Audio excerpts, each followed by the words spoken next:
Hello everyone, I'm Claire Stewart. Thanks for joining us. We'll get to the Hill County story in just a minute. But first, when the state closes Partlow Developmental Center this September, more than 400 people will be out of a job. But the loss of jobs is just one of many things Tuscaloosa City Council members are worried about. Along with Partlow's historical structures, the clients' fates are still to be decided.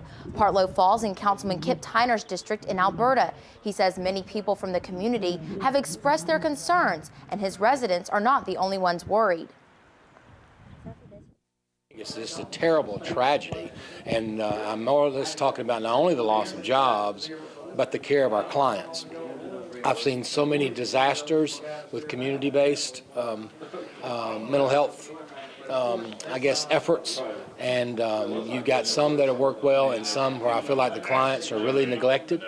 And so, we have institutions for a reason, and I always felt like the best care was there. Tyner says mental health experts he's spoken with say Partlow's disbursement of patients is one of the worst things the state could possibly do. Our other big story tonight, it's yucky outside. With a first look at Alabama's home team forecast, here's Chief Meteorologist Richard Scott. Hey Claire, yeah, nasty is the term tonight as we're dealing with lots of rain out there. Some heavy rain from Tuscaloosa Point south and west, even some severe weather happening down over deep south Mississippi and southern Alabama. In fact, a severe thunderstorm warning south of Marengo County near Thomasville. But all this activity will lift northward throughout the night tonight. There is a chance some of our southern counties south of Highway 80, really from Demopolis to Livingston Point south, could see an isolated tornado tonight. We'll watch that close. Main threat going to be the heavy rain still lifting in out of the south and west, and you look back towards southern Mississippi and plenty of rain to go. This continues tonight and into the day tomorrow. Heavy rain at times. We're talking storm totals 3 to 5 inches. Flash flood watch in place. We'll have much more on home team weather. Stay with us.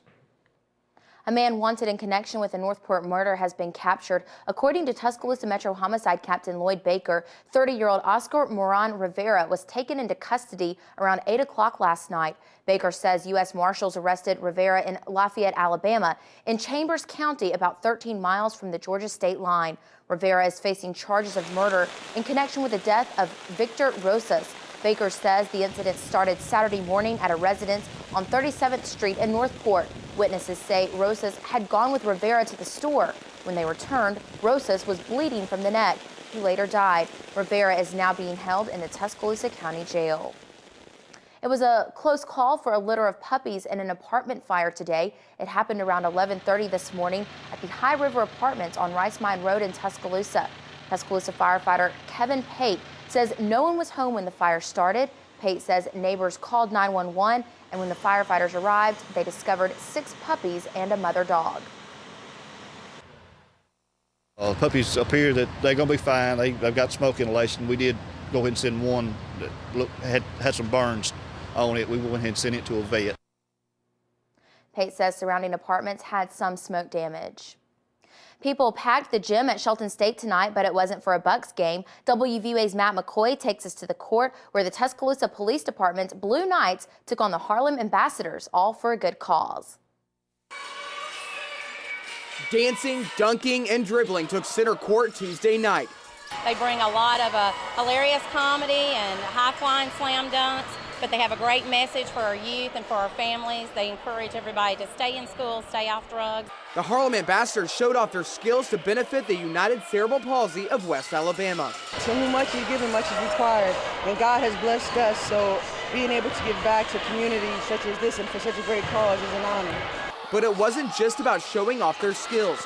They face a tough competitor, the Tuscaloosa Police Blue Knights. We're looking forward to taking them down and locking them down and hitting them and beating up on them.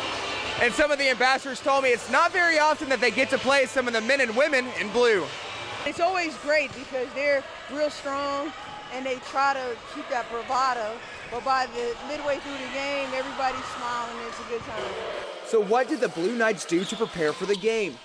We showed up. That's about it. It's really not a whole lot that we have done for preparation. We've played a little bit, but it's been a while. This is my first time in about 5 or 6 years being on the basketball court. Reporting in Hillcrest, Matt McCoy, WVUA News.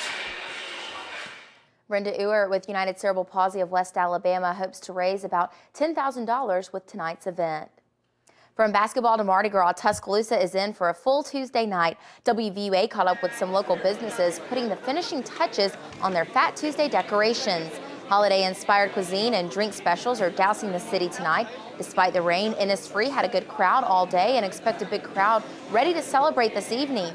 Even though Innisfree is officially an Irish pub, workers don't think that will stop patrons from having a good old Cajun time.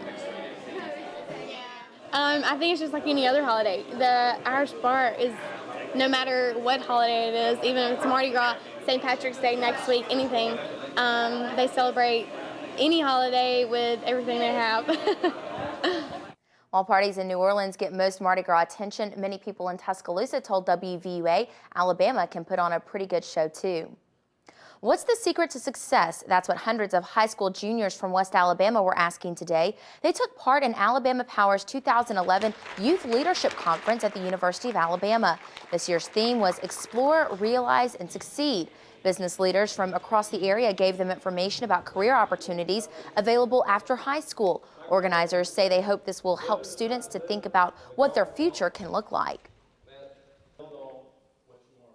Being in 11th grade, I'm still kind of undecided on my major and what I want to do, but I think coming to a leadership conference like this will really show me some new career paths and opportunities. You can learn from everything, develop and grow, and I think this conference will really help me in aspiring of what I really want to do. This marks the 9th year for the Youth Leadership Conference.